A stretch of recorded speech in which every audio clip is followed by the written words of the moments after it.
Hello friends, కొత్త సంవత్సరం వచ్చిందని సంతోషపడాలో, మళ్ళీ కోవిడ్-19 లాంటి వైరస్ బారిన పడి ఇంకెంతమంది ప్రజలు చనిపోవాలి అని బాధపడాలో తెలియట్లేదు.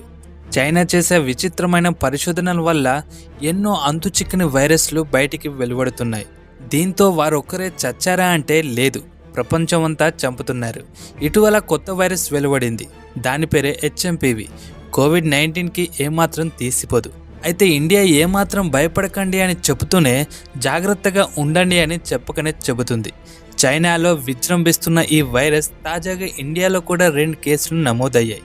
అయితే చలికాలంలో ఇలాంటి లక్షణాలు సాధారణమే, మరేం పర్వాలేదు అని WHO చెబుతున్నా కోవిడ్-19 కలిగించిన భయం ఇంకా పోలేదు కాబట్టి చిన్న విషయాన్ని కూడా కాస్త పెద్దదిగానే చూడాల్సి వస్తుందంటున్నారు ప్రజలు. శ్వాస ఇబ్బందులు, జ్వరం రావటం, దగ్గు ఇలాంటి లక్షణాలు ఉన్నా కాస్త ఎక్కువ అవుతుంది అని అనిపించిన వైద్యుల్ని సంప్రదించాలి అంటున్నారు నిపుణులు.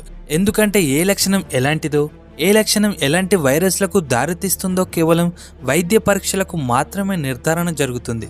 కావున వైద్యుల్ని సంప్రదిస్తే ఏదో ఒక నివారణ దొరుకుతుందిగా అని వైద్య నిపుణులు హెచ్చరిస్తున్నారు. అయితే ఇండియాలో నమోదైన 2 కేసులు మరెక్కడో కాదు, కర్ణాటకలో. అది కూడా 2 చిన్నారులకే. పైన చెప్పిన లక్షణాలతో ఇబ్బంది పడుతూ వైద్యులను సంప్రదించారు.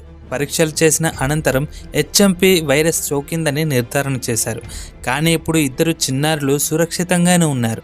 అయితే Indian council of medical research ICMR దేశంలో శ్వాస ఇబ్బందులు ఉన్న ప్రతి ఒక్కరిని వైద్యుల దగ్గర చికిత్స పొందుతూ సమాజానికి కాస్త దూరంగా ఉండాలని చెబుతుంది.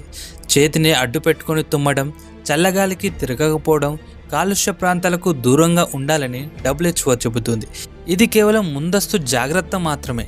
ఎందుకంటే చైనాలో ఇలా దూరం పాటించకనే చాలామంది ప్రజలకు సోకి ఆసుపత్రులు ఫుల్ కావడం జరుగుతుంది. రోగులకు బెడ్స్ దొరకక ఎన్నో ఇబ్బందులు పడుతున్నారు. అయితే ఇండియాలో నమోదైన 2 కేసులు చైనా నుండి సోకినవిగా పరిగణించడం లేదు. ఎందుకంటే ఆ 2 చిన్నారులు ఎక్కడికి ప్రయాణించలేదని ఖచ్చితంగా తెలిసింది. మరి ఎలా అంటారా? ఆ 2 చిన్నారులకు సోకింది హెచ్ఎంపీవీ అనేది నిర్ధారణ జరిగింది. కానీ ఇది హెచ్ఎంపీవీ కొత్త వేరియంటా అవునా కాదా అని ఇంకా తెలియాల్సి ఉందని ICMR చెబుతుంది. ఈ 2 చిన్నారులు ఎక్కడికి ప్రయాణించలేదని వారి తల్లిదండ్రులు ఖచ్చితంగా చెబుతున్నారు. అయితే చైనాకు సరిహద్దు దేశాలు మాత్రం జాగ్రత్తగా ఉండాలని WHO హెచ్చరిస్తుంది.